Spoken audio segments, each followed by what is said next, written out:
Assalamualaikum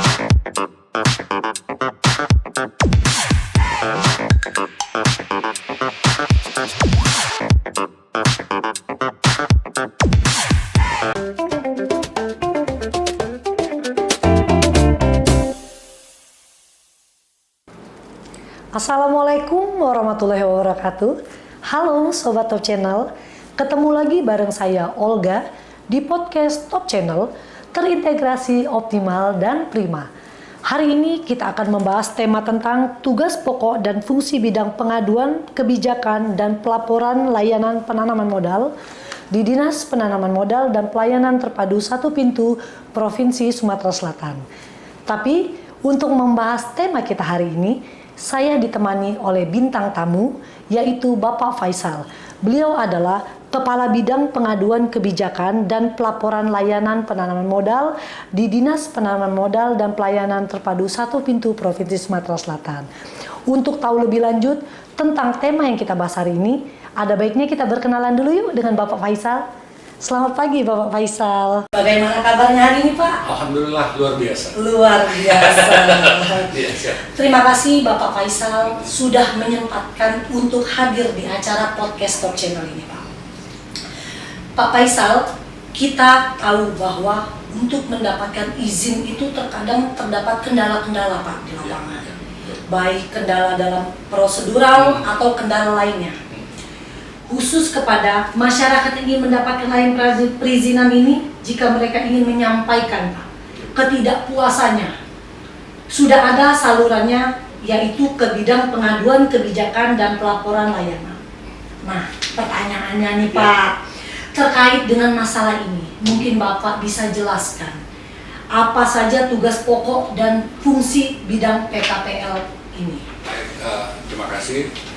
Sebelumnya saya sampaikan terima kasih atas undangannya Pak Olga di podcast Top Channel ini. Menurut saya ini sangat bagus ya, bagaimana kita bisa mengedukasi dan memberikan informasi kepada pelaku usaha dan mungkin masyarakat yang berminat untuk melakukan usaha. Karena DPPTSP ini juga diberikan mandat untuk mengelola perizinan, non perizinan dan penanaman modal yang terintegrasi. Jadi di sini kita harus tahu dulu apa itu tupoksi DPPTSP. Mungkin kebanyakan masyarakat itu belum tahu apa itu DPPTSP. Nah, kami di sini salah satu bidang yang membawahi pengaduan, kebijakan, pelayanan laporan, penanaman modal. Di sini memang sentral. Kami hanya terfokus memang hanya dari internal dari DPPT tersebut ya. Nah, terkait dengan masalah tupoksi kami ini secara sederhananya ada 3. Pertama itu untuk mengukur survei indeks kepuasan masyarakat. Yang kedua, survei indeks persepsi korupsi. Yang ketiga terkait layanan informasi dan pengaduan. Nah ini yang jadi seringkali jadi pembahasan kita bersama pada kesempatan kali ini. Seperti yang kita ketahui, pelayanan publik ini merupakan salah indikator yang untuk menentukan baik atau tidaknya suatu organisasi, ya kan? Nah, kita istilahnya itu memberikan masukan, support kepada dinas kita untuk terus memperbaiki diri. Karena memang kecenderungan sekarang yang terjadi, bahwasannya masyarakat ini agak dalam tanda kutip ya, bukan tidak percaya, tapi ragu dengan pelayanan yang seringkali diberikan oleh birokrasi atau pemerintahan. Nah, dengan adanya informasi seperti ini akan bisa tersampaikan kepada mereka. Bahkan kita berharap ketika memang ada permasalahan dan kendala, mungkin bisa langsung ke dinas kita untuk memberikan informasi yang lebih jelas. DPPTSP tersebut juga membuka pelayanan publik di PS Mall ya, Laksan gitu ya. Jadi masyarakat yang mungkin ada kecenderungan sambil jalan-jalan untuk mencari informasi, mungkin bisa langsung ke pelayanan publik tersebut. Karena memang pemerintah pusat ini salah satunya memprioritaskan untuk pelayanan publik. Nah, tentu kita hadir di sini bagaimana kita juga bisa mengkoreksi dinas kita termasuk diri kita. Nah itu Mbak Olga yang mungkin saya bisa jelaskan secara singkat terkait masalah tupoksi dari bidang PKPL. Terima kasih. Dalam menjalankan tugas tersebut nih Pak ya, apakah ada kendala baik internal maupun eksternal yang dapat menghambat kelancaran tugas di bidang yang Bapak pimpin? Siap. Kalau kendala, ya pasti ada. tidak mungkin tidak ada kendala dan masalah menurut saya. Tapi ya kita secara perlahan-lahan kita berusaha untuk menginventarisir permasalahan apa sih yang terjadi. Nah, dari beberapa yang kita amati, bahkan seringkali kita melihat situasi dan kondisi yang ada di lapangan. Pertama, kalau dari segi internal, itu masalah kompetensi si pelaksana. Nah, kadang-kadang karena kita ini juga dalam proses pengaduannya ada dua unsur yang menjadi masukan kita berdasarkan memang Permenpan nomor 14 tahun 2017 tentang pelayanan publik. Pertama dari sisi kita memberikan semacam kuesioner ya, itu bersifat tatap muka. Yang kedua itu melalui sistem digitalisasi. Nah, alhamdulillah DPMPTSP ini Provinsi Sumatera Selatan khususnya ini sudah ada aplikasi yang namanya SIBDA. Nah, jadi kedua-duanya ini kita laksanakan, kita lakukan karena memang kita bersentuhan langsung dengan seringkali data yang dipinta itu dari Ombudsman, bahkan KPK, MCP, ya kan. Nah, ini menurut saya satu hal yang menurut saya arahnya kebaikan karena pada intinya bagaimana kita sebagai seorang birokrasi ini bisa memberikan pelayanan maksimal di masyarakat sehingga pada akhirnya timbul trust, kepercayaan masyarakat terhadap pelayanan yang diberikan secara optimal dan maksimal. Nah, itu dari sisi internal kita, mungkin dari sisi kompetensi, mungkin pelaksanaan maupun perilaku.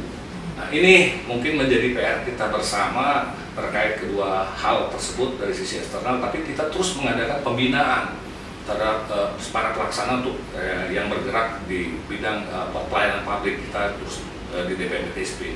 Nah, terus kalau eksternal itu tadi kadang-kadang juga masyarakat kita ini masih sangat minim menggunakan aplikasi maupun media-media ya internet lah ya, sehingga kadang-kadang informasi yang tersampaikan itu tidak langsung bisa mereka terima seperti itu.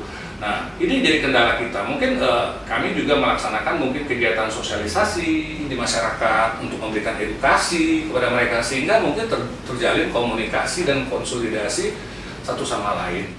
Nah, itu kedua permasalahannya dari sisi kitanya masalah kompetensi dan perilaku si pelaksana. Dari sisi eksternal mungkin masyarakat yang mungkin masih kurang menggunakan media-media sosial untuk mendapatkan informasi yang mungkin ya baik menurut saya. Mungkin itu Bu Olga.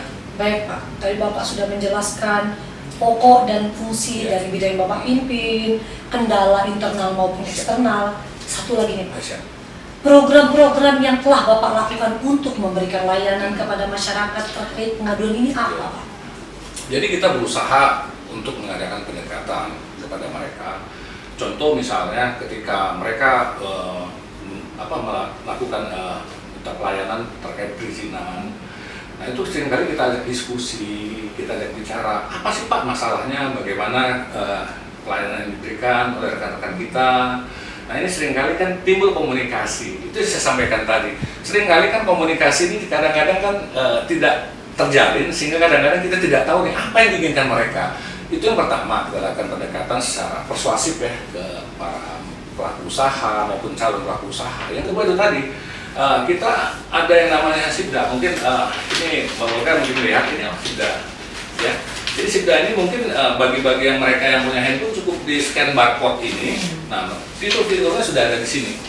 Jadi misalnya cek proses permohonan, pengaduan online, cek proses pengaduan online, peraturan perizinan, peraturan penanaman dalam PTSP, terus elektronik survei kepuasan masyarakat, elektronik survei persepsi korupsi dan indeks kepuasan masyarakat. Ini bisa dituangkan di sini dan menurut saya ini adalah langkah yang maju untuk kita lakukan karena ini menurut saya kalau misalnya melalui aplikasi ini kan mungkin lebih objektif terhadap keluhan-keluhan yang disampaikan masyarakat dan juga sebagai saran dan masukan untuk kita untuk memperbaiki apa yang kita lakukan terutama terkait masalah pelayanan publik.